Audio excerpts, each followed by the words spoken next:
À travers ses conférences et ses actions de sensibilisation, elle informe les populations sur l'importance d'une alimentation équilibrée. Mettre ses meilleurs conseils nutrition.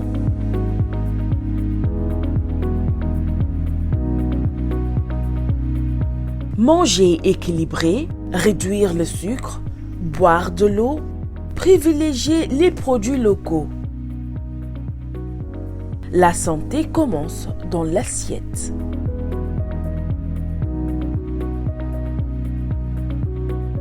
Bien manger aujourd'hui, c'est protéger sa santé demain.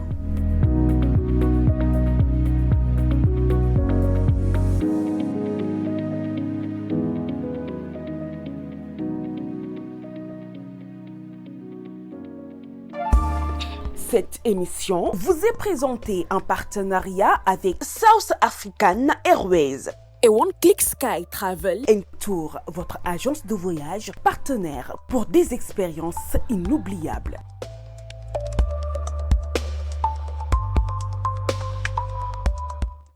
Les premières années de vie sont essentielles pour la croissance et le développement de l'enfant. Comment bien nourrir son enfant? Mesdames et messieurs, bonjour et bienvenue sur Horizon Média. Nous sommes toujours dans notre concept Femmes au cœur et aujourd'hui, nous allons essayer de trouver des réponses et aider ces mamans à bien nourrir leurs enfants de 0 à 5 ans. Pour cela, nous sommes accompagnés de notre diététicienne, Marina. Marina, bonjour. Bonjour à vous. Ravie de te recevoir encore une fois sur notre plateau. Merci pour l'invitation renouvelée. Alors aujourd'hui, comme nous l'avons si bien dit, nous allons essayer de parler de l'alimentation des enfants de 0 à 5 ans. Et pour cela, nous avons tenu à te recevoir encore une fois pour pouvoir répondre à des questions et aider ces moments-là. J'espère que tu es prête à répondre à toutes nos questions. Je suis prête, j'espère que je vais y arriver. D'accord. Alors, avant toute chose, parce que quand on parle d'enfants de 0 à 5 ans, il y a une grande différence entre un enfant de 0, de quelques mois, et un enfant de 5 ans. Mais nous allons essayer de commencer le tout début, c'est-à-dire un nouveau-né. Aujourd'hui, est-ce que c'est permis de donner de l'eau à un enfant, un nouveau-né? Non. Ce n'est pas du tout permis, ce n'est pas nécessaire de donner du lait à un nouveau-né. On a nos mamans qui vont dire oui, il a soif et tout, mais non. Et essayer de comprendre qu'un nouveau-né, il vient d'arriver dans ce monde. C'est-à-dire qu'il n'a pas les défenses immunitaires. C'est pour ça qu'il y a les vaccins dès le début. Donc, introduire un aliment extérieur à ce moment de son développement, c'est dangereux pour lui parce qu'il n'a pas les anticorps nécessaires. C'est pour ça on dit les 6 premiers mois, allaitement exclusif, parce que le lait maternel va fournir tout ce dont le bébé a besoin. Il va combler tous ses besoins nutritionnels et ça va le préparer à la suite. Donc, non. Pas d'eau. D'accord. Et à partir de quel moment il faut commencer à donner de l'eau à l'enfant? Très bonne question. Alors, le développement de l'enfant, d'un point de vue nutritionnel, va diviser en 4 étapes. On va avoir l'alimentation de 0 à 6 mois, de 6 mois à 1 an, de 1 an à 3 ans et de 3 ans à 5 ans. Donc, comme je vous ai expliqué tout à l'heure, de 0 à 6 mois, le bébé, il découvre le monde. Il a besoin des anticorps, il a besoin d'être fortifié. Et le lait maternel est l'aliment dont il a besoin et qui comble tous ses besoins. Vitamines, minéraux, hydratation, tout vient du lait maternel. À partir de 6 mois, on entame la période qu'on appelle la diversification alimentaire. Donc, à partir de 6 mois, on va commencer à donner de l'eau et d'autres aliments que je vous expliquerai tout à l'heure. Effectivement. Donc, comme vous l'avez si bien entendu, il ne faut pas donner de l'eau à un nouveau-né. Le corps de l'enfant dispose déjà d'assez d'anticorps, comme tu l'as bien dit. Ou le lait maternel. Ok, voilà. Le lait maternel. Voilà. Je ne connais pas du tout. Donc, le lait maternel dispose de beaucoup d'anticorps pour pouvoir protéger déjà l'enfant. Pas besoin de lui donner de l'eau jusqu'à 6 mois. Exactement. Il me semble, d'accord, donc jusqu'à 6 mois. Et alors, en parlant d'allaitement, est-ce que tu peux nous dire à peu près c'est quoi l'importance de l'allaitement? Parce qu'aujourd'hui, on voit que c'est ce qui est recommandé le plus pour les nouveau-nés. Exactement. L'allaitement, c'est une méthode qui est très importante, aussi bien pour la maman que pour le bébé. Déjà, pour le bébé, comme j'ai dit, c'est son aliment de base. Il arrive dans un monde qu'il ne connaît pas, il n'est pas préparé. Son système digestif, son estomac, son intestin, tout est encore fragile. Donc, il n'est pas en mesure de digérer tout ce qu'un adulte ou tout ce qu'un enfant de plus de 6 mois va digérer. Il a besoin de ce lait maternel-là. Et le premier lait maternel, il est un petit peu jaunâtre. C'est ce qu'on appelle le colostrum. C'est le premier vaccin de l'enfant. Donc pour lui, pour son développement, pour la façon dont également il va grandir, les allergies et tout, le lait maternel va être vraiment la base pour lui donner les armes dont il a besoin pour grandir. D'un autre côté, du point de vue de la maman, le fait d'allaiter, ça permet également de stimuler une hormone qu'on appelle l'ocytocine, qui, elle, intervient dans les contractions utérines. Donc elle permet en fait à la maman par le moment de ces contractions utérines-là, de retrouver sa taille, sa silhouette, de perdre du poids, en quelque sorte. Et aussi, d'un point de vue contraception, voilà, le fait d'allaiter son enfant, c'est ce qu'on appelle la méthode de MAMA. Voilà, ça permet, en fait, ça retarde le fait de pouvoir retomber enceinte. C'est un peu comme une contraception naturelle. D'un point de vue psychologique également, ça permet de créer ce lien mère-enfant. Et pour l'enfant également, le fait d'être en contact avec sa mère, ça l'aide à se sentir aimé, en sécurité, protégé. Et ça l'aide également dans son développement. Ok, je comprends mieux beaucoup de choses. Comme tu l'as si bien dit, c'est les bienfaits de l'allaitement, aussi bien pour la maman que pour l'enfant. Mais aujourd'hui, à quel moment il faut arrêter l'allaitement? À quel âge? Alors, on n'a pas d'âge standard pour dire qu'il faut arrêter. On se dit, comme je l'ai dit, les 6 premiers mois, c'est obligatoire. Après, lorsqu'on arrive à 1 an, c'est toujours utile. On peut allaiter jusqu'à 2 ans ou plus. À chacun de voir, mais pas avant les 6 mois. Parce qu'au fur et à mesure que l'enfant va entrer dans la diversification alimentaire, son corps va être à même de recevoir d'autres éléments qui vont le fortifier. Donc l'apport au lait maternel n'est plus aussi primordial ou urgent comme pendant cette période de 0 à 6 mois. N'empêche qu'on peut aller jusqu'à 2 ans. Ok. Voilà. Donc, pour l'allaitement, c'est minimum 6 mois, maximum 2 ans ou plus. Voilà, c'est ça. Ou plus, ou bien Au 2 ans. plus, oui. Oh, ok. Au plus. Donc, Mais une chose est plus. sûre, Ok. un enfant de 3 ans, 5 ans n'a plus besoin d'allaitement maternel. C'est C'est plus vrai. nécessaire. Parce qu'au fur et à mesure, le lait maternel va apporter de moins en moins d'éléments D'éléments, nutritifs. c'est vrai. Voilà. Donc, Mais aujourd'hui aussi, on a beaucoup de mamans, malheureusement, qui ne sont pas en capacité d'allaiter pour X raisons. Exactement. Dans ces genres de cas, qu'est-ce qu'on propose? déjà, il faut comprendre ces raisons-là. Il y a certaines mamans qui ont des maladies, comme par exemple le VIH ou d'autres, qui, en fait, s'ils allaitaient leur enfant, pourraient leur transmettre ces maladies-là. D'autres mamans qui ont des maladies qui nécessitent des médicaments qui peuvent être dangereux pour l'enfant. Donc, dans ces cas-là également, on ne va pas pratiquer l'allaitement. D'autres également qui, malheureusement, ne produisent pas de lait ou pas assez de lait suffisamment pour l'enfant. Elles ne peuvent pas allaiter. Ça arrive. Alors, comment est-ce qu'on va nourrir dans ces cas-là? Il y a des laits artificiels qui sont là. Donc, faudra se référer à son pédiatre pour avoir un bon lait qui va être adapté à l'enfant. Il faudra suivre également les posologies, la façon de le donner. Le plus important, même si une maman n'arrive pas à allaiter, peut-être on va avoir ce souci de est-ce que mon enfant va m'aimer, est-ce qu'on va avoir ce lien enfant? Oui, c'est possible d'avoir ce lien enfant, même si on ne le nourrit pas par le sein. Mais il faut bien suivre les restrictions, les recommandations qu'on va vous donner pour ne pas que l'enfant tombe dans la malnutrition, par exemple. D'accord, je comprends. Maintenant, quand on arrête l'allaitement, parce que on va faire une transition. Oui. Dès que tu arrêtes l'allaitement, par exemple, quels sont les aliments qu'il faut introduire dès qu'on arrête d'allaiter l'enfant? Alors, l'allaitement, comme on a dit, c'est de 0 jusqu'à à peu près 2 ans. 2 ans. La diversification alimentaire, elle va commencer à 6 mois. Donc, les 6 premiers mois, 0 6 mois, allaitement exclusif, comme on a dit. Et à partir de 6 mois, on va entrer maintenant dans cette phase de diversification alimentaire. On va donner à l'enfant des légumes qui vont être cuits, des fruits qui vont être cuits également, un petit peu de féculents, du riz, des pommes de terre, en petite quantité. Parce que l'estomac d'un bébé, c'est pas l'estomac d'un adulte, vous voyez. Donc, on va aller sur des petites portions, petit à petit, un petit peu pour l'aider à avoir ce goût-là. Ça, c'est dans les 6 mois à 1 an. À partir de 1 an à 3 ans, on est dans la phase d'apprentissage. On va aller maintenant sur l'assiette un petit peu équilibrée. C'est-à-dire, à chaque fois qu'on va donner à manger l'enfant, il faudra qu'il y ait des légumes, il faut qu'il y ait des féculents, il faut qu'il y ait également des protéines, des sources également de produits laitiers et un petit peu de graisse aussi. Voilà, ça peut être les avocats ou autres. On parle pas de mettre beaucoup d'huile dans la nourriture de l'enfant, encore une fois, pas nécessaire. Dans la période de 3 à 5 ans, on va vraiment dans la consolidation des habitudes. Là, l'enfant peut manger ce qu'on mange en famille, mais toujours en respectant les quantités. Il n'a pas besoin d'autant de nourriture qu'un adulte, donc on ne va pas suralimenter l'enfant. Là également, c'est important, le diététicien est là pour ça, pour aider, accompagner un petit peu les mamans dans cette période-là. Les sages-femmes également et les pédiatres sont habilités pour accompagner nutritionnellement parlant l'enfant et la maman. Donc, à peu près ce que vous venez de décrire également, ce sont les besoins nutritionnels dont l'enfant a besoin entre 0 à 5 ans, si je comprends bien. Oui. D'accord, je comprends. Mais maintenant, est-ce que vous pouvez nous faire juste une petite astuce, par exemple, en assiette d'enfant Je ne sais pas si il faut dire de tel à tel âge ou bien si On va vous essayer. allez prendre juste une tranche. On va essayer de prendre une tranche. Bon, si on Mhm. va sur un enfant de 2 ans à 5 ans, par exemple, au petit déjeuner, on peut lui donner de la bouillie 2000. Dans la Mhm. bouillie 2000, on a une source de féculents complètes quand même, Mhm. donc de bonnes glucides. On va associer avec des protéines. Donc, on va, cette bouillie-là, soit on va rajouter du lait ou on va rajouter du yaourt, Ok. protéines. Mhm. Après, on va rajouter un fruit aussi. Voilà. Pour un petit déjeuner, on peut aller sur ça. Une petite quantité. Pour le déjeuner maintenant, on va aller sur un féculent, soit du riz ou soit des patates douces ou du fonio ou du mil, voilà. On va accompagner avec une source de protéines, poisson, viande ou poulet en petite quantité et des légumes. Ça va être peut-être Ok. des carottes vapeur ou des courges vapeur ou des navets vapeur. On se dit, c'est des aliments qu'il faut introduire tôt pour que l'enfant les aime. On va dire, moi, mon enfant, il n'aime pas ça. Mais dès la petite enfance, est-ce qu'on lui a donné ça? Ça va lui permettre d'habituer déjà ses papilles gustatives au goût des légumes et de les apprécier dès Ok. tôt. Au goûter, on peut aller sur un fruit et un yaourt nature également ou un yaourt légèrement sucré. Mhm. Cassons cette habitude de donner du sucre tôt aux enfants. On leur donne en fait un handicap qui fait qu'en grandissant, ils sont déjà un peu quelque part addicts au Ça sucre. va.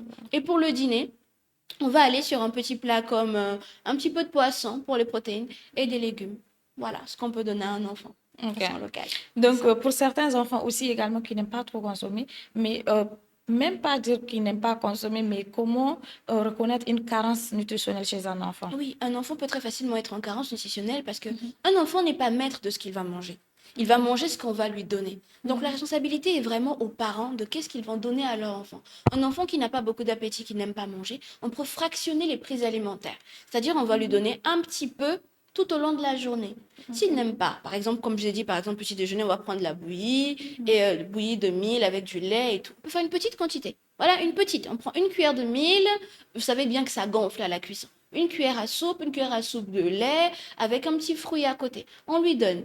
Vers 10 heures, on peut le donner un petit fruit. Quand on arrive à l'heure de midi, un petit peu aussi, au goûter un petit peu. L'idée, c'est pas de dire mon enfant, il n'aime pas manger, je le nourris pas. Non.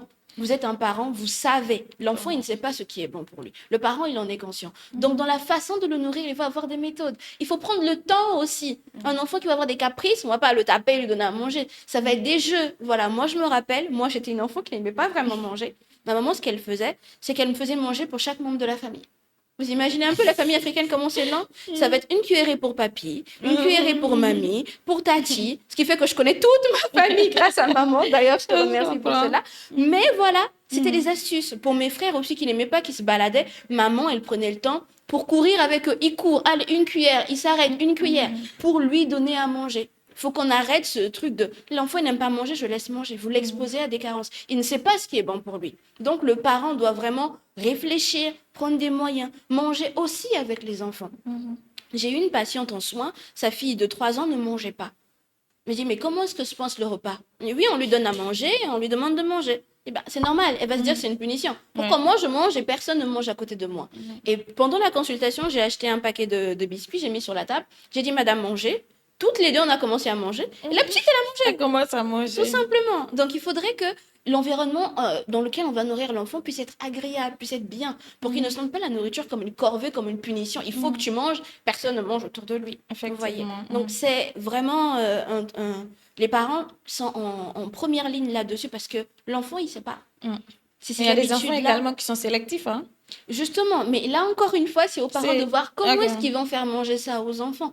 Est-ce que Mhm. je veux le faire en purée? Est-ce que je veux le faire en bouillie? Est-ce que les gâteaux que je vais faire, je vais les inclure ou pas? Le plus important, c'est que l'enfant ait ses besoins nutritionnels, qu'il ait ces apports-là. Comment? Ben, à chacun de faire preuve Et si d'imagination. l'enfant, par exemple, n'aime pas tel produit, il faut essayer avec d'autres qui rentrent Exactement. dans le même cadre, c'est-à-dire si Exactement. c'est Dans des légumes. l'alimentation, c'est des familles. La famille Mhm. des légumes, elle est large. Oui. S'il n'aime pas les haricots verts, ben c'est pas grave. Il y a les carottes. Mhm. S'il n'aime pas les carottes, il y a les aubergines. Il n'aime pas les aubergines, il y Effectivement. a les courgettes. Il n'aime pas les courgettes. Il y a les concombres, il y a les Mhm. tomates, il y a les poivrons. La famille est large. Arrêtons de nous limiter pour dire il n'aime pas manger ça.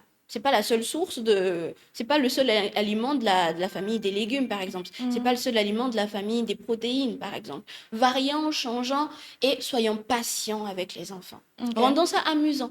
Voilà. On parle même d'aliments et de tout ce qu'on vient de citer là.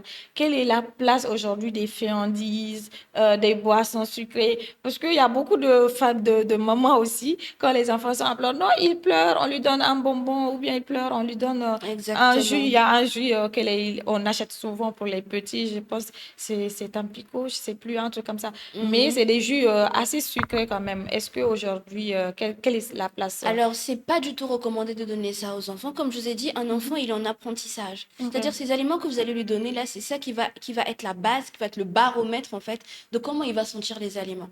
Regardez aujourd'hui, vous avez des jus qui contiennent 30, 20, 26 grammes de sucre. 26 grammes de sucre, c'est l'équivalent à 5 à 6 carreaux de sucre. Vous imaginez un enfant de 1 an, 2 ans, qui, avec sa langue, est habitué à 6 à 5 carreaux de sucre pour dire que c'est sucré. En grandissant, il va arriver à combien? Vous allez lui donner un produit sans sucre, il va dire c'est amer.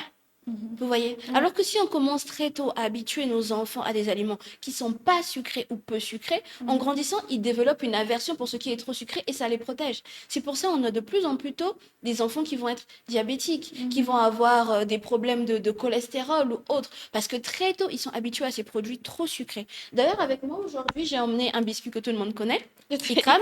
Alors, pour faire simple, les parents, lorsque vous avez un produit, essayez de lire les étiquettes. Ikram, déjà, je ne sais pas si vous le savez, mais il vient de Turquie. C'est pas un Ok. produit qui est local, qui n'est même pas doute. Il vient de Turquie. C'est un produit qui vient de loin. Donc, qui dit produit qui vient de loin, il y a conservateur. Khadija, vous allez m'aider un petit peu. Je vais lire les ingrédients et vous allez compter pour voir qu'est-ce qu'on donne à nos enfants. Déjà, vous voyez le produit, Ikram. Les ingrédients se trouvent derrière la languette. Donc, c'est bien caché pour Ok. que les gens ne puissent pas le voir. Alors, moi, je vais citer et vous allez compter pour moi. D'accord. Donc, biscuit Ikram, farine de blé. Donc, allez-y, 1. Sucre, 2, graisse végétale. 3, Donc, cette graisse végétale-là, c'est palme, l'huile de palme. On a cacao maigre en poudre. Combien? 4, Chocolat 2%. 5,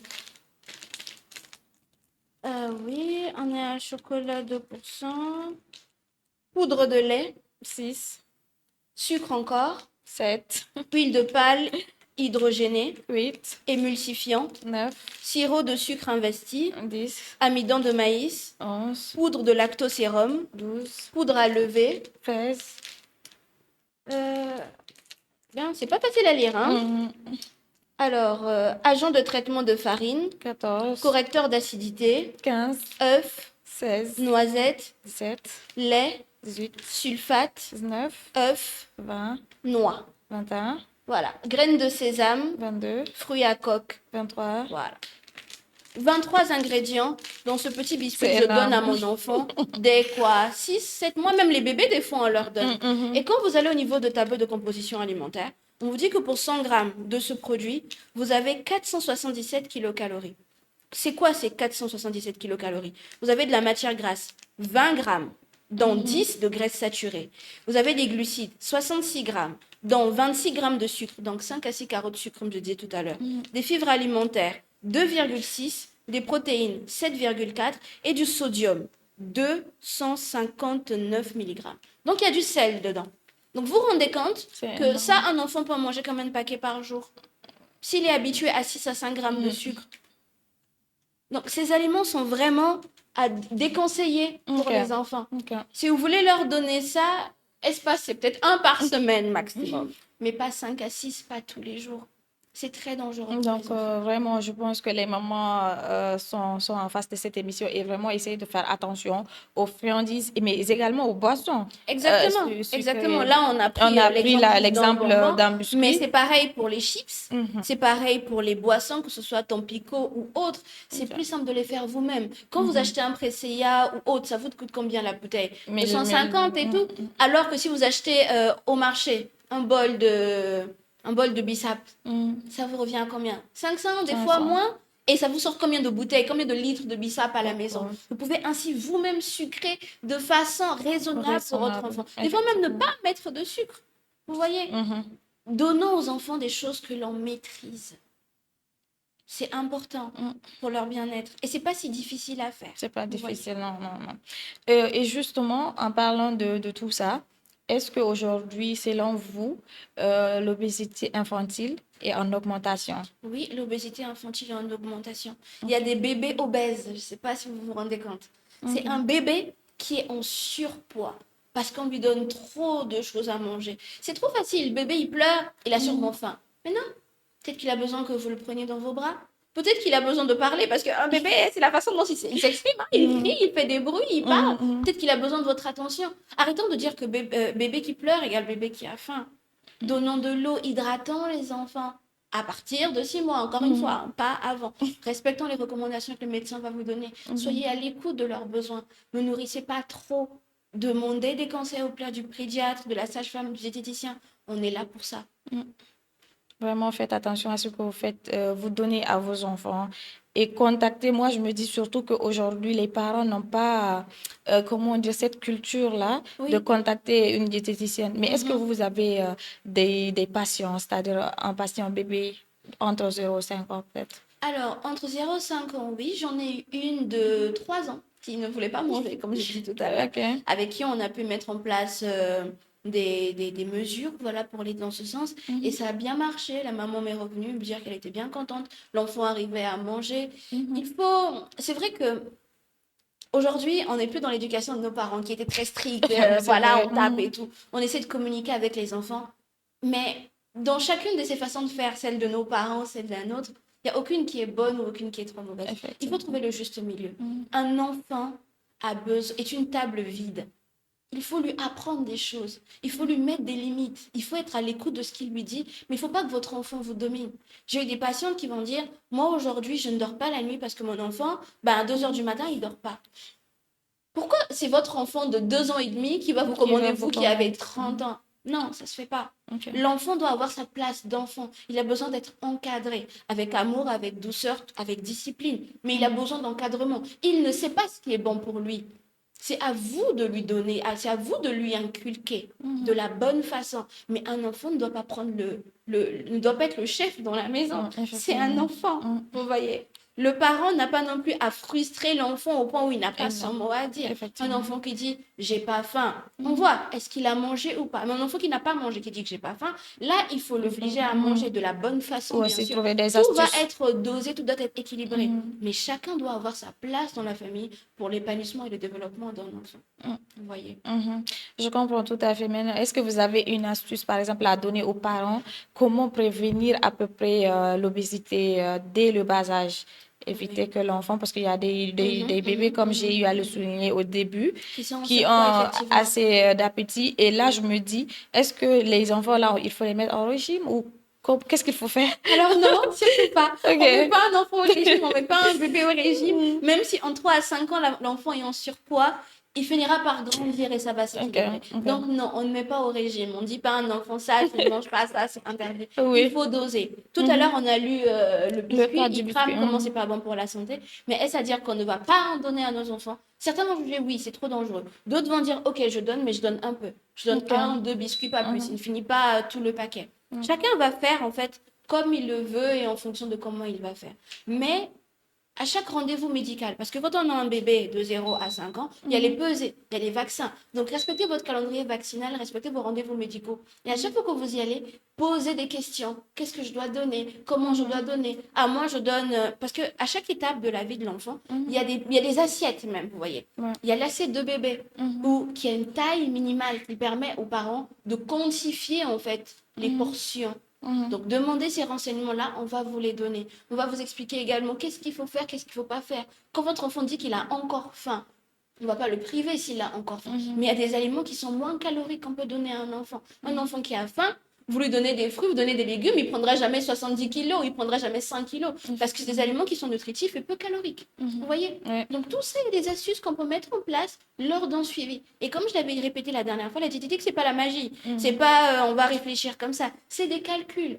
On va voir la personne, on va évaluer ses besoins alimentaires de l'enfant, on va calculer son métabolisme de base. En fonction de ça, on va faire un menu qui va correspondre à ses besoins, qu'on va adapter aux saveurs locales, à la poche également des parents. Il y a d'autres qui sont en mesure d'acheter des petites compotes et d'autres qui ne sont pas en mesure de le faire, d'autres qui vivent loin, d'autres qui sont en mesure d'avoir ça, telle ou telle chose. En fonction de tout ça, nous, on travaille. On fait du sur-mesure, les diététiciens, pour voir tel enfant, on va aller de telle façon, tel enfant, ça va être ci ou ça. Voilà. Les enfants en surpoids, ça va être beaucoup aussi qui sont à la maison, qui sont devant les écrans, avec leurs tablettes, avec leurs jeux, leur PlayStation, leur console, qui bougent pas. Alors pour ces enfants, on va conseiller peut-être de faire des activités en plein air. Est-ce qu'on va les inscrire à des clubs de foot, des clubs de natation, ou pour qu'ils puissent bouger. Donc évaluer tous ces facteurs-là. Qu'est-ce qui fait que cet enfant est en surpoids à cet âge? Et proposer des solutions équilibrées et adaptées à leur âge. Effectivement. Alors, je pense que tu as tout dit, hein. Je pense. Je reste là, j'écoute seulement et j'apprends énormément. Maintenant, par rapport à tous ces parents-là qui n'ont même pas la culture de contacter les diététiciens, qu'est-ce que tu as à leur dire pour les amener vraiment à essayer de voir les diététiciens pour les enfants qui sont en carence, mais également pour les enfants qui sont en obésité infantile? Qu'est-ce que tu leur conseilles par rapport à ça? Alors, je leur conseille vivement de consulter, de respecter leur calendrier vaccinal. Parce que comment on sait si un enfant a des carences ou pas? C'est pas visible, hein, ça se voit pas. Oui. Un enfant peut être tout à fait normal, bien en forme, et pourtant avoir des carences. Effectivement. Respectez votre calendrier vaccinal et votre calendrier de visite. Parce que lorsqu'une femme accouche, elle a un calendrier qu'on lui donne. Pour elle, pour l'enfant, pour les vaccins. Et lors de ces rendez-vous-là, on prend les constantes de l'enfant, on fait des examens. Et ces examens-là qui vont révéler s'il y a carence ou pas, s'il y a correction à apporter ou pas. Sincèrement, les amis, les parents, vous qui nous regardez, prévenir vaut mieux que guérir. C'est vrai qu'on n'est pas dans cette culture-là. On va à l'hôpital quand on est malade. Mais s'il vous plaît, faites l'effort d'aller à l'hôpital même quand tout va bien. Juste pour faire un check-up. Ça coûte rien de se rassurer que tout va bien. Effectivement. Comme tu l'as si bien dit, mieux vaut prévenir que guérir. Parce qu'aujourd'hui, un enfant qui est malade aussi, ça impacte énormément sur tous les moments. Et ça coûte cher, hein? Oui. Et ça coûte très cher. Donc, mieux vraiment prendre les choses en main et essayer de ne pas attendre également que l'enfant soit obèse pour se dire qu'il y a des problèmes. Comme tu l'as si bien dit, moi, je me disais qu'un enfant qui est en carence, c'est un enfant qui est maigre. Voilà. Pas forcément. Donc, c'est ce que je pense, c'est ce que je pensais.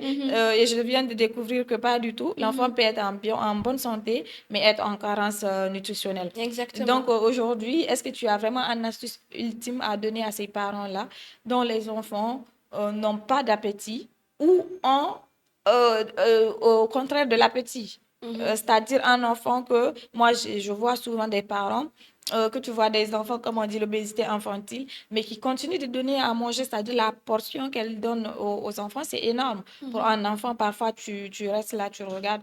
Donc, quelle astuce tu donnes à ces parents-là? Soit pour qui les enfants ne consomment pas du tout, ou les enfants consomment beaucoup. Voilà. Pour les enfants qui ne consomment pas du tout, c'est manger avec eux. Mangez avec votre enfant. Ne le nourrissez pas seul. Voilà, lui est là, toi tu manges, moi je mangerai après. Non, du moment que l'enfant arrive à se tenir assis ou peut tenir une cuillère, bon là on est à peu près à 1 an ou plus, voilà, vous le mettez en face de lui avec son assiette ou avec votre assiette.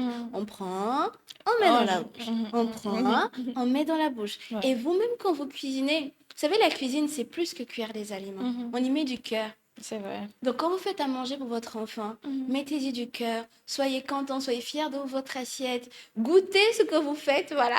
Parce que ce que mange un bébé, une maman peut le manger aussi. Oui, peut-être c'est pas suffisant pour une maman, parce que ça va être, si elle mange ce que son bébé mange, elle va être en carence nutritionnelle. Mais pour le moment où elle nourrit son enfant, ça peut être la même assiette pour eux deux. Voilà, comme on a l'habitude de manger au bol. Bon, on peut manger au bol avec son bébé aussi. Lui avec sa petite cuillère, nous avec notre cuillère. Allez, on mange, on se donne à maman. Je vous faites manger votre enfant. Voilà, que ce soit agréable pour l'enfant. La nourriture aujourd'hui, c'est des fois très frustrant pour l'enfant. On le fait asseoir, on l'attache les mains, allez, on le essaie de le forcer de manger. Non, allez-y vraiment de façon douce, avec beaucoup d'amour, beaucoup de tendresse. Montrez-lui que vous aimez ce que vous mangez vous-même, parce que des fois, on fait manger à l'enfant, mais nous-mêmes, on n'y touche pas. Ça, c'est pour les enfants qui mangent peu.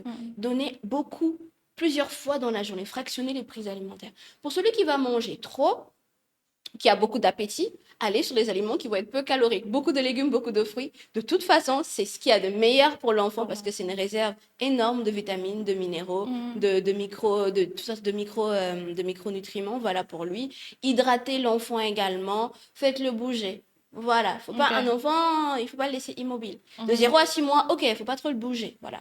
Mais quand il commence déjà à s'asseoir, voilà, faites pratiquer des jeux d'éveil. Il y a plein de choses que le diététicien peut vous donner, que vous pouvez trouver également sur Internet, pour que l'enfant puisse être pleinement actif et épanoui. Effectivement. Je pense que là, vraiment, on a fait à peu près le tour de toutes les questions qui peuvent entourer un peu l'alimentation des enfants de De 0 0 à à 5 5 ans. ans, oui. Donc, peut-être que on va faire un autre numéro sur une autre tranche d'âge. Mais pour l'heure, je te demande de regarder la caméra, Mhm. ta caméra en face, et puis de dire un peu, de donner 3 conseils aux parents. Par exemple, sur l'alimentation pour les aider, stade du début à la fin, un petit Mhm. résumé de conseils qu'ils D'accord. peuvent retenir de cette émission. Avec plaisir. Alors, Ok. très chers parents, félicitations. Le fait d'avoir des enfants, c'est une bénédiction.